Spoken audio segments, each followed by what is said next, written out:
راستے میں کون آیا؟ میرے اور پبلک کے مدرسہ. جب بھی میں کہتا ہوں نا کہ بھائی فلسطین میں بچہ مر گیا ہمارا، ایک ایک بچی چھوٹی 8 مہینے کی بچی ذبح ہو رہی ہے، مسجد کے مولوی صاحب کیوں چپ کر کے بیٹھے ہیں؟ حکومت کا کام ہے سر، ہم سے تو سوال نہیں ہوگا. نعوذ باللہ، یہ اسلام سیکھا ہم نے. آپ کے سامنے ایک بچی ذبح ہو رہی ہو، اصلی میں کسی اور کی ماں آپ کو دعائی دے رہی ہے، اور آپ کہیں میرے نواز شریف نے منع کی ہے تجھے میں کچھ نہیں کہوں گا، اور یہ اسلام ہے؟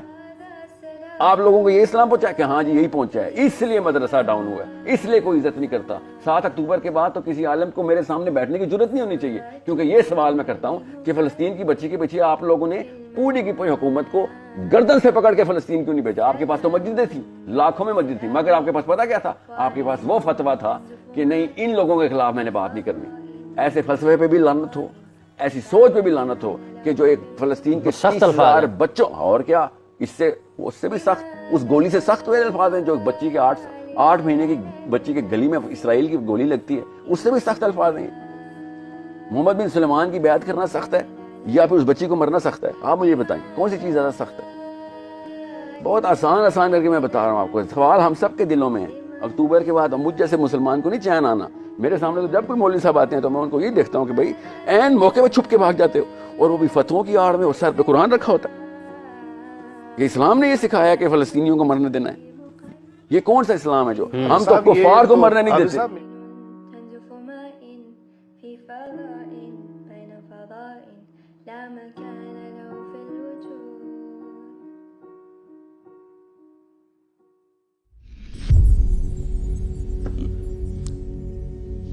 فقیرہ چون مسجد سب کشیدہ.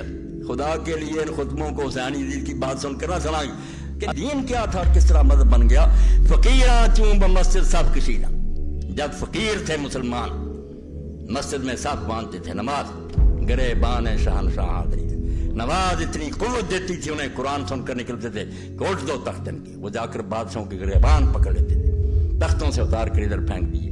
ونے چون دل میں آنے سینہ افسرد، مسلمانہ بدرگاہ خزیرن. جب دل سینے میں سو گئے، مردہ ہو گئے، مسلمان خانقاہوں میں گھس گئے.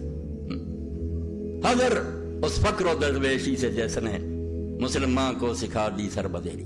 فرماتے ہیں لعنت بھیجے اس فقیری اور درویشی پر جس نے مسلمانوں کو یہ سکھا دیا کہ جو کافر آ جائے اس کے سامنے سر جھکا دو. اور بدماشوں کے سامنے جھکنا سکھایا، غیرت چھین لی. کفر کو اس کی فکر نہیں کہ آپ مسجدوں میں بیٹھ کر اللہ اللہ کریں، نمازیں پڑھیں یا لمبے لمبے اذکار کریں، ممبروں پر فضائل سنائیں یا درس قرآن و حدیث میں مشغول ہو جائیں، رنگ برنگ کی پگڑیاں پہنیں یا ماتموں میلادوں کے جلوس نکالیں، شب جمعہ یا شب برات منائیں یا محافل حمد و نعت کریں. کفر چاہتا ہے آپ یہ سب شوق سے کریں، مگر نظام کفر و الحاد کے ماتحت رہ کر کریں اور اللہ تعالیٰ کے نظام کے نفاذ کی بات نہ کریں.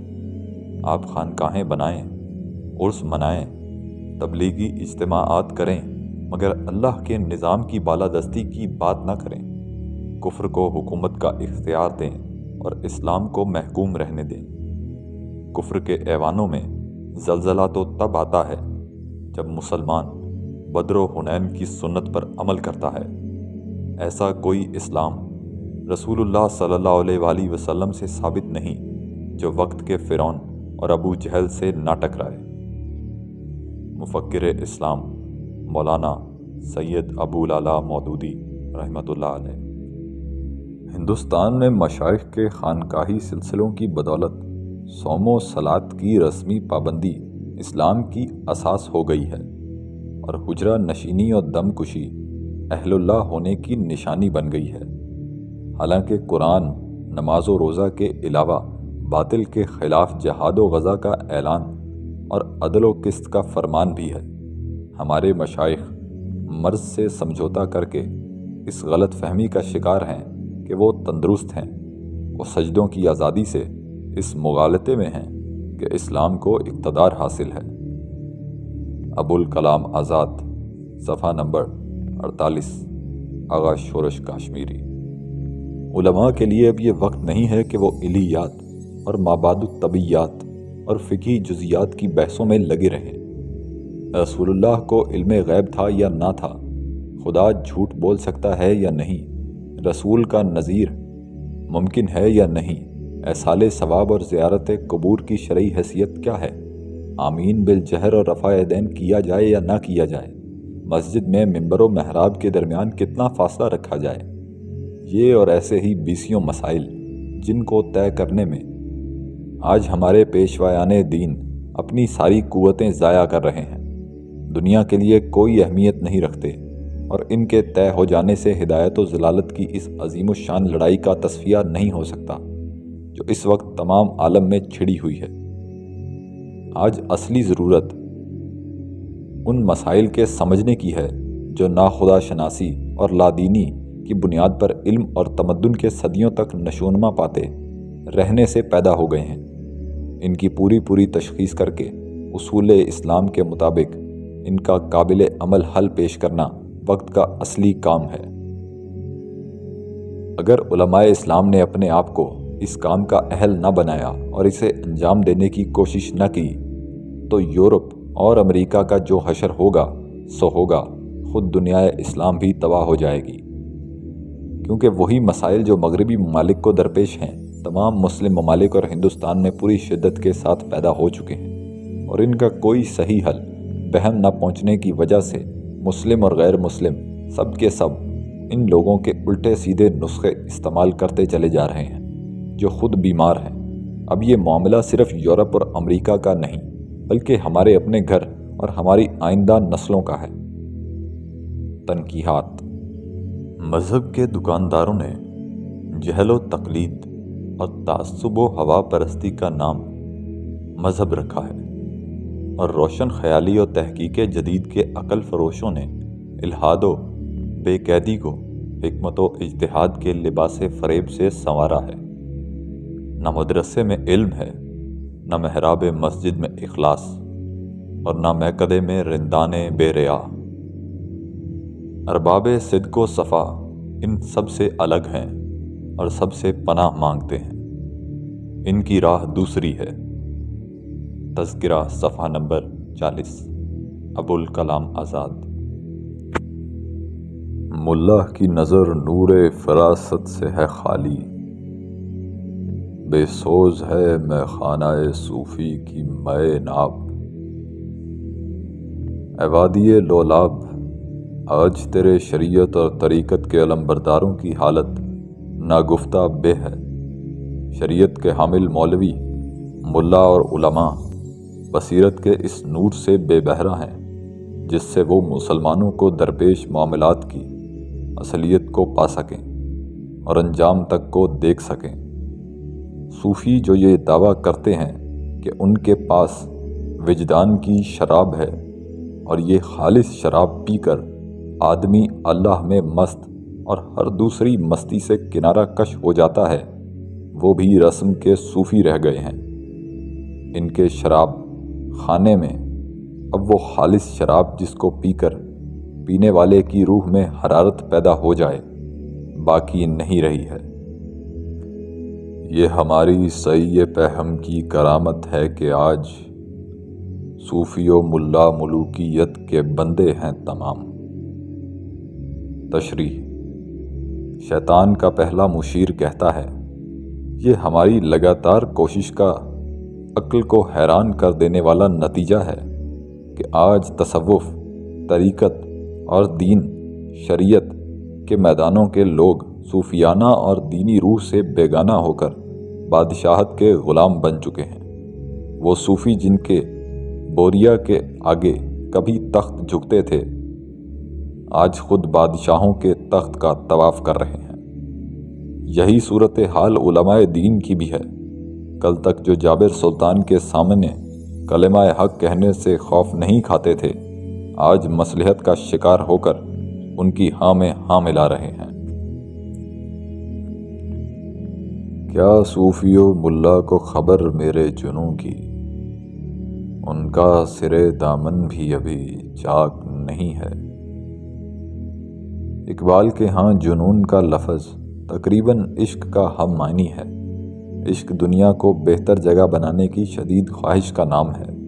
صوفی اور ملا دعویٰ کرتے ہیں کہ وہ انسانوں، مسلمانوں کے خادم ہیں، لیکن ان کے ہاں معاشرے کو سنوارنے کی وہ خواہش مجھے نظر نہیں آتی جو میرے دل میں ہے، بلکہ ان کے ہاں انسانوں سے ذرا سی محبت بھی موجود نہیں۔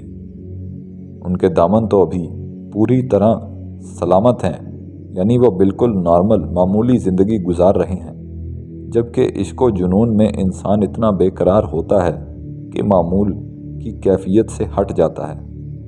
اقبال نے صوفی اور ملا سے اپنا تقابل کیا ہے اور بتایا ہے کہ مجھے ملت سے شدید محبت ہے جو جنون کی حد تک پہنچی ہوئی ہے، جبکہ صوفی اور ملا کے دل ملت کی محبت سے بالکل خالی ہیں۔ شعر مردوں سے ہوا بیشائے تحقیق تہی، رہ گئے صوفی و ملا کے غلام اے ساقی۔ تحقیق کا جنگل خدا کے شعروں اور جواں مردوں سے خالی ہو گیا۔ اے ساقی، اب وہی لوگ باقی رہ گئے ہیں جو یا تو صوفیوں کے غلام ہیں یا ملاؤں کے۔ اے خدا، مسلمانوں میں مدتوں سے تحقیق کا ذوق ختم ہو چکا ہے۔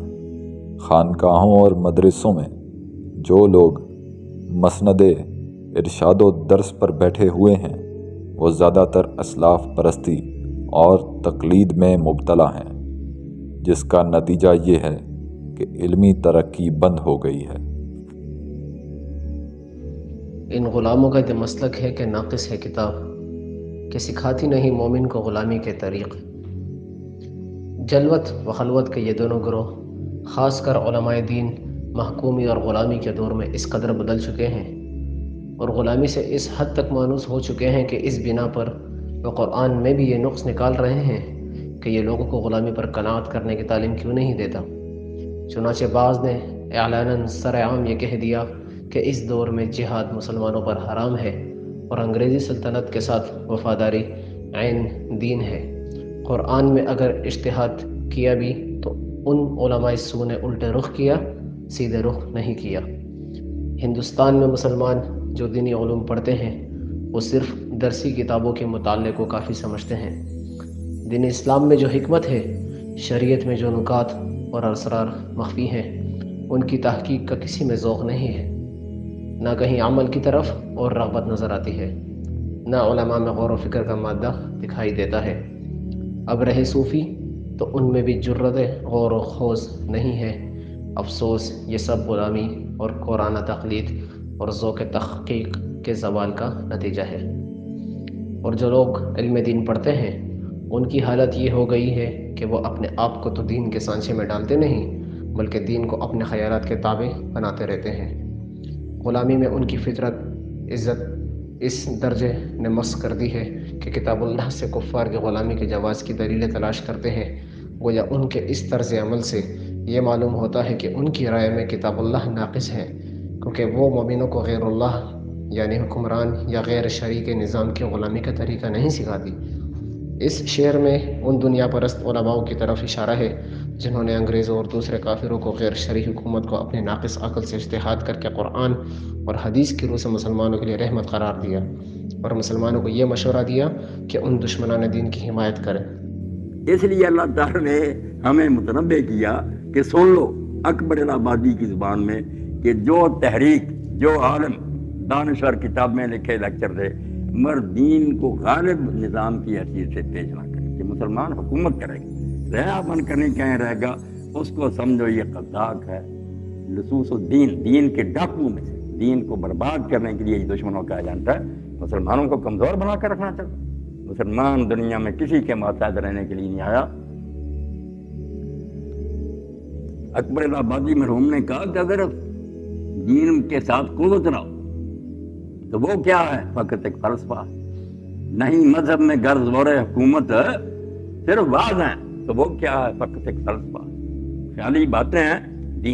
دین تو وہ ہے جس کے ہاتھ میں طاقت ہوگی، وہ نظام چلائے گا، جو اس کی مخالفت کریں گے ان کو سزائیں ملیں گی، دنیا میں امن قائم کرے گا اپنے اصولوں کے تحت۔ اس لیے حکومت اسلامی، اس کے بغیر دین نام کی کوئی شے، کوئی مذہب ہو سکتا، دھرم ہندوازم کی طرح یا عیسائیوں کی طرح، اسلام جو اللہ کے نبی لے کر آئے وہ حکومت سے الگ نہیں ہو سکتا۔ اس تو رب دے بندیو اینو کوئی نہ سمجھے بھی مینوں کوئی چسکا نہیں، میری روح چ وڑیا اگر قرآن دی حکومت قائم نہیں ہوتی تو میری نماز روزہ تواڈے حج زکاتاں سب بیکار ہے. اسی ایک دنیاوی دھندا کر رہے ہیں کہ خدا دی کتاب جڑی الماریاں چ بند ہے اور بندیاں دے بنائے حکم جڑے دنیا چل رہے. یہ غیرت اور جوش اگر اسلام سارے چ نہیں پیدا کرتا تو عیسائیاں دا مذہب ہے, بدھاں دا مذہب ہے کہ پوجا پاٹ کری جاؤ تو بس ٹھیک ہے. اسلام نال دا کوئی تعلق. اسلام جتھے قرآن لے کے آیا وہ نال تلوار لے کے آیا. ایویں نہیں کسی وٹ دی ظلم مٹاؤ دی, بالکل بے گناہ دا خون اللہ دے رسول نے ڈکیا. یہ جھوٹ بولتے ہیں مسلمان میں وڑتا پھرتا. مسلمان دی تلوار مظلوماں دی حمایت لی, بھاویں وہ عیسائی تے ظلم ہوئے ہندو تے. اسی ظلم روکنا, کلمہ نہیں پڑھاؤنا.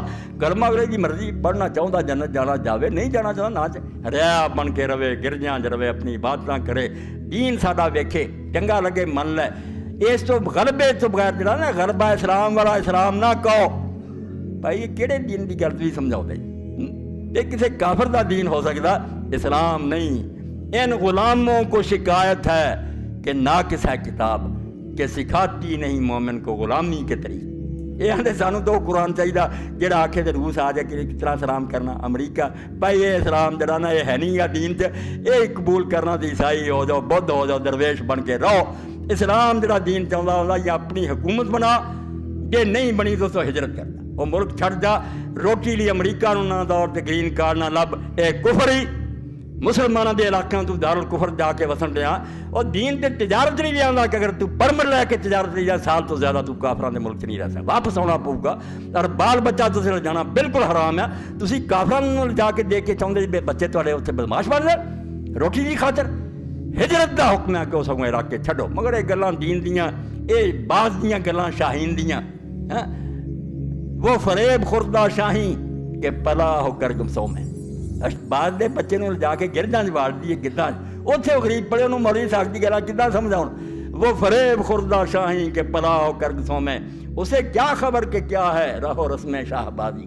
اور بعض اچے اڑتے ہیں, وہ کوے نہیں ہوں مردار کھاندے, اسی کوے بن چکے ہیں. روٹی لبے پاوے سکھ آ جانے ہندو آ جائیں, یہ نہیں اسلام. اس راز سے واقف ہے نہ ملا نہ فقیر, وحدت افکار کی بے وحدت کردار ہے خام. افسوس نہ ہمارے علماء اس راز سے واقف ہیں نہ فقہا کہ جب تک قوم میں کردار کی وحدت پیدا نہ ہو, افکار کی وحدت اگر پیدا ہو بھی جائے تو کوئی فائدہ نہیں دیتی. حقیقت حال یہ ہے کہ آج کے مسلمانوں میں نہ وحدت کردار ہے نہ وحدت افکار ہے. آج کے پیشہ ور دینی رہنما توحید کی باتیں تو بہت کرتے ہیں, لیکن ان کا اپنا کردار اس سے بالکل مختلف ہے, جس کی وجہ سے مسلمان قوم میں بھی خیالات و اعمال کی یگانگت موجود نہیں, بلکہ ہر طرف منافقت نظر آتی ہے. واضح رہے کہ زبان سے لا الہ کہنے سے کچھ حاصل نہیں ہوتا جب تک ہمارا عمل ہمارے اس قول کی گواہی نہ دے. خرد نے کہہ بھی دیا لا الہ تو کیا حاصل, دل و نگاہ مسلمان نہیں تو کچھ بھی نہیں. قوم کیا چیز ہے, قوموں کی امامت کیا ہے, اس کو کیا سمجھیں یہ بیچارے دو رکعت کے امام. آخر میں اقبال اس بات پر افسوس کرتے ہیں کہ ہمارے موجودہ امام جو صرف نمازوں میں امامت کراتے ہیں, یہ لوگ اس حقیقت سے واقف نہیں ہیں کہ قوم کا مفہوم کیا ہے اور قومیں کیسے برسر عروج آتی ہیں اور ان کی امامت و قیادت کیسے کی جاتی ہے. یہی وجہ ہے کہ وہ قوم کی رہنمائی سے قاصر ہیں. ایسے پیشہ ور اور خودغرض علماء, فقیہ اور امام جن کی باتیں علامہ نے مذکورہ بالا اشعار میں کی ہیں, یہ جو 2 رکعتیں پڑھانے والے امام ہیں, وہ بیچارے اس حقیقت کو کیوں کر سمجھ سکتے ہیں کہ قوم کیا شے ہے اور قوموں کی امامت کیوں کر کی جاتی ہے.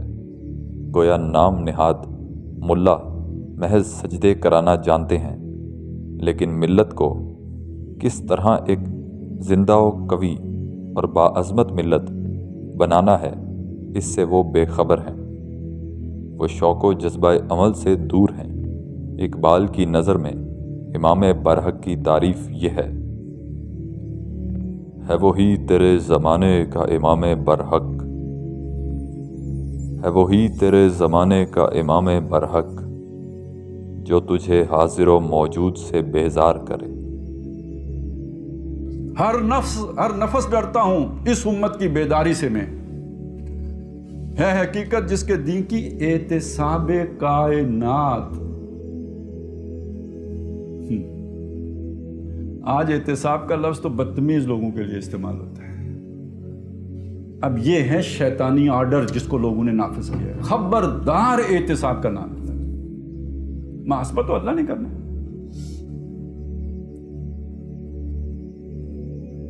یہ مذہب کے نام پہ سکھایا جائے، یہ سیاست کے نام پہ سکھایا جائے، یہ مقدس ہستیاں بنا کے یا مقدس ادارے بنا کے یہ کام کیا جائے کہ جس کا احتساب نہیں ہو سکتا۔ یار ان مقدس ہستیوں میں محمد رسول اللہ سے بڑھ کر کون سی ہوگی؟ حضرت ابو عمر سے بڑھ کر کون سی مقدس ہستیوں؟ محمد رسول اللہ اپنے آپ کو احتساب کے لیے پیش کر رہے ہیں۔ حضرت ابو بکر فرما رہے ہیں میں سیدھا چلوں میری اطاعت تم پر فرض ہے، میں ٹیڑھا ہو جاؤں مجھے سیدھا کرنا تم پر فرض ہے۔ حضرت عمر کا واقعہ تو سب کو معلوم ہے کہ بھئی یہ آپ کے کپڑے کدھر سے بن گئے۔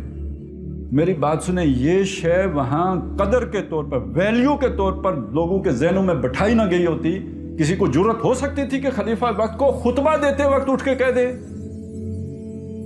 یہ وہاں معروف تھا تبھی تو کہہ دیا، غیر معروف ہوتا سارے لوگ اتنی موٹی موٹی آنکھیں نکال کے دیکھتے یہ بدتمیز کہاں سے آ گیا، گستاخ، ناہنجار، اس کی آخرت برباد۔ آج تو یہی ہوتا ہے۔ آپ ذرا کسی حضرت عمر تو خیر حضرت عمر تھے ایک جھوٹے مکار دغا باز فراڈی، کوئی پیر آپ کو ٹکر جائے، کوئی امیر آپ کو ٹکر جائے، اس سے ذرا پوچھ کے دیکھیں بڑی مجلس میں لوگوں نے آپ کے چھتڑے نہ اڑا دیے تو کہنا، اور آپ کی نسلوں کے اوپر سے بھی بدتمیزی کا داغ نہیں دھلے گا۔ اور ویسے مرنا سب نہیں ہوتا ہے، جب مریں گے تو پھر بھی یہی کہیں گے اس لیے مر گیا ہے کہ اس نے وہ فلانے صاحب کی گستاخی کی تھی۔ تو اب معروف منکر ہو گیا، منکر معروف ہو گیا، تو جس کے دین کی حقیقت ہی احتساب کائنات ہے اس کو یہ سکھا دینا ہے کہ احتساب اپنا بھی نہیں کرنا ہے۔ وہ حاسبوا انفسکم قبل ان تحاسبوا، اپنا احتساب بھی نہیں کرنا، نہ کسی کے بارے میں آدمی کو مثبت سوچنا چاہیے۔ کیسے سوچنا چاہیے؟ مثبت سوچنا چاہیے۔ اب وہ مجھے نام نہیں، یہ جو آپ کے موٹیویشنل سپیکر ہوتے ہیں، گلاس آدھا بھرا ہوا ہے کہ آدھا خالی ہے؟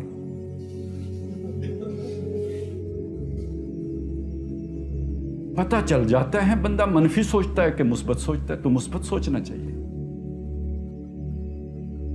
1971 میں پاکستان ٹوٹ نہیں گیا تھا، پاکستان دو ہو گئے تھے، یہی مثبت ہوگا نا، دو ہو گئے تھے، پہلے ایک پاکستان تھا دو پاکستان ہو گئے۔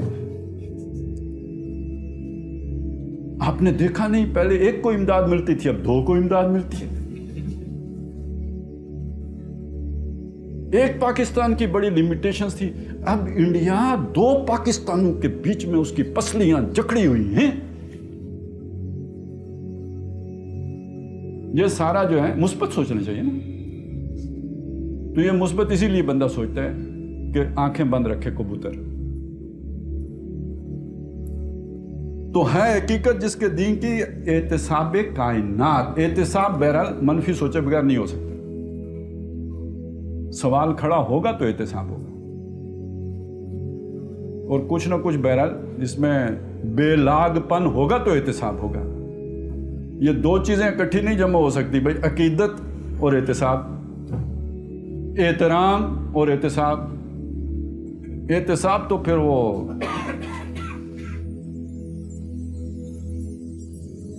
کھرا برا کام ہے۔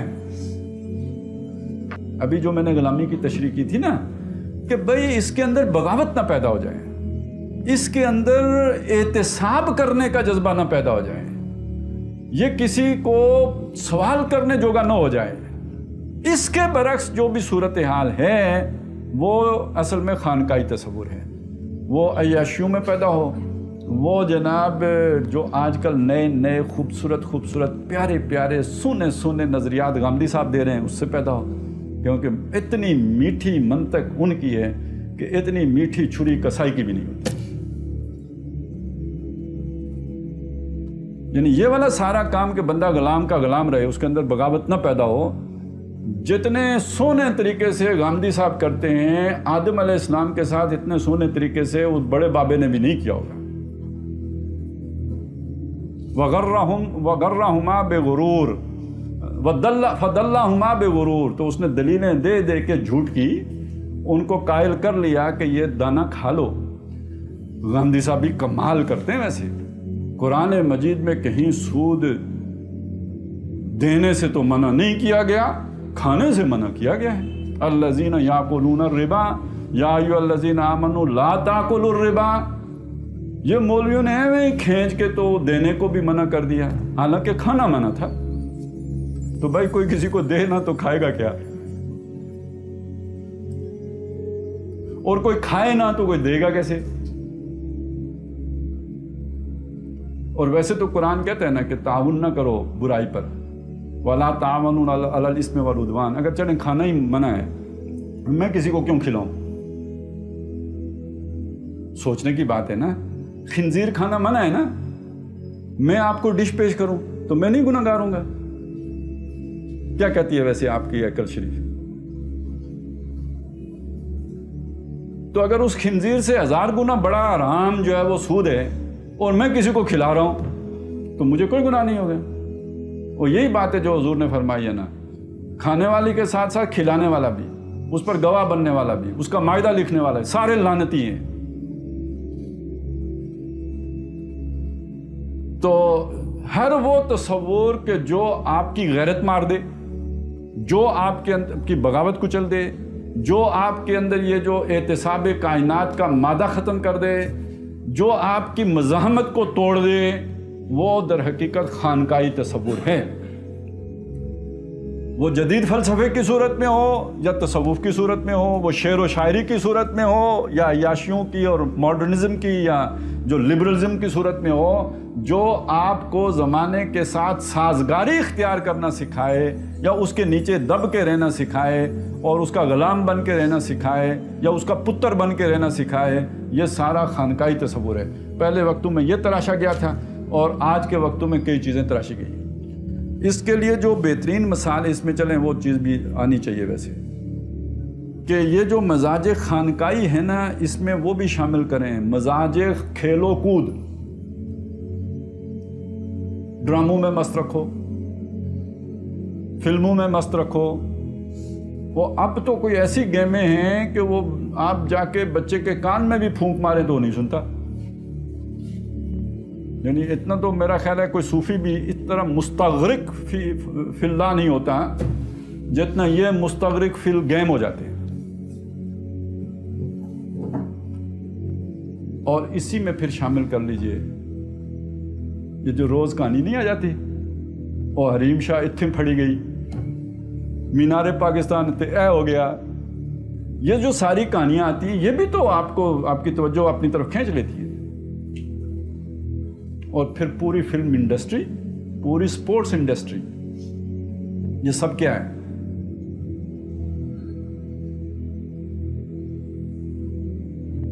اور ساتھ ہی اگر آپ کو اچھا لگ جائے تو سوشل میڈیا بھی جو بیکار باتوں والا ہے، چلیں کوئی کام کی بات ہو، کوئی دین کی بات ہو، کوئی اللہ رسول کی بات ہو تو ٹھیک ہے، لیکن جو خام خواہ جناب ساری رات چیٹنگ ہو رہی ہے، وہی وہ جیسے کوئی صوفی جو ہے نا وہ رات بسر کر دیتا ہے اور صبح سو جاتا ہے، تو یہ تو ہمارے آج کے ماڈرن صوفی بھی یہی کرتے ہیں، ساری رات چیٹنگ کرتے ہیں، صبح سو جاتے ہیں۔ یہ بھی مزاج خانقاہی ہے۔ اور یہ مزاج خانقاہی کا جو بانی مبانی نضر بن حارث، جو لونڈیاں لے کے آیا تھا مصر سے اور کہانیاں لے کے آیا تھا یمن سے یا ایران سے، اور رات کو لوگ کہتے ہیں کیا قرآن سننے جاؤ گے، پڑھنے جاؤ گے، ادھر آؤ ہم آپ کو سٹوریاں سناتے ہیں اور خوبصورت چہروں سے سناتے ہیں۔ وہ خوبصورت چہرہ کہانی سنا رہا ہو تو کہانی ویسے ہی خوبصورت ہو جاتی ہے. کہانی بیکار بھی ہو, سنانے والا چہرہ حسین ہو تو کہانی میں جان پڑ جاتی ہے. تو اس لیے جناب یہ سارا کچھ جو جال بنا ہوا ہے نا, یہ شیطان کا جال ہے, ویب. اور یہ وہ جال ہے کہ اس کو غلام بنا کے اس کے اندر کوئی نعرہ مستانہ لگانے کا جذبہ باقی نہیں چھوڑنا. یہ مست رکھو ذکر و فکر صبح گائی میں اسے. تو یہ یعنی ذکر و فکر صرف وہی والا نہ لیں مراد, یہ سارا کچھ لے لیں تو چلیں. وہ تو پھر بھی چلیں, اس سے کوئی نیلی پیلی روشنی تو نظر آتی ہوگی, اس سے تو بڑی ٹیڑھی میڑھی لائنیں کھنچ جاتی ہیں دماغ میں. تھوڑے عرصے کے بعد بندہ سائیکو ہو جاتا ہے. تو یہ جناب اس نے جو شیطان نے اپنے مریدوں کو اور اپنی پارٹی کو اور اپنے سپاہیوں کو جو ٹاسک دیا ہے تا صبح قیامت تک کے لیے, وہ بس یہ ہے کہ مومن کو محروم یقین رکھنا ہے, مومن کے اندر کوئی بغاوت کا جذبہ نہ پیدا ہونے. اچھا وہ اب آ جائے نا, وہ 2 شعر یاد کریں اقبال کے. ہے وہی تیرے زمانے کا امام برحق جو تجھے حاضر و موجود سے بیزار کرے. اور آخری شعر اس نظم کا کیا ہے؟ فتنہ ملت بیضا ہے امامت اس کی جو تجھے سلاطین کا پرستار کرے. تو وہ پیر صاحب ہوں, وہ کوئی بہت بڑے اسکالر صاحب ہوں, دانشور صاحب ہوں, اللہ والے ہوں, غیر اللہ والے ہوں, جو بھی ہوں, جو آپ کو اس زمانے کے ساتھ سازگاری اختیار کرنے کی اور جب تک کفر بوا کا حکم دیا جائے اس وقت تک اطاعت کرتے رہنے کی جو لوری آپ کو دیتے ہیں, یہ ہیں کہ جو اس کا مشن پورا کرتے ہیں. اور جو آپ کو بیزار کرتا ہے, چونکہ یہ اس وقت پوری دنیا شیطان کی دنیا, ہم رخصت ہوئے اور انہیں سنبھالی دنیا, پھر نہ کہنا ہوئی توحید سے خالی دنیا. یہ دنیا توحید سے خالی دنیا, اس دنیا سے جو آپ کو بیزار نہیں کرتا اور آپ کو کہتا ہے بھائی بیٹا آسٹریلیا جا, یورپ نکل جا, کینیڈا پہنچ, اور کچھ نہیں ہوتا تو جلدی سے کابل پہنچ کے تو امریکی جہاز تے چڑھ امام دینا, ٹہران نال لٹک امام دینا. تو یہ وہ ہے کہ در حقیقت جو آپ کو زمانے کا پرستار بناتا ہے, اس کے ساتھ سازگاری سکھاتا ہے, یہی آپ کا دشمن ہے. یہ جس روپ میں بھی ہو, داڑھی والے روپ میں ہو یا بغیر داڑھی والے روپ میں ہو, یہ آپ کا دشمن ہے اور وہ آپ کا سجن ہے جو آپ کو بیزار کرتا ہے. اور یہ جو آپ کو اس کی پرستاری سکھاتا ہے, یہ ذکر و فکر صبح گائی ہے جو اس میں مست کر دیتا ہے.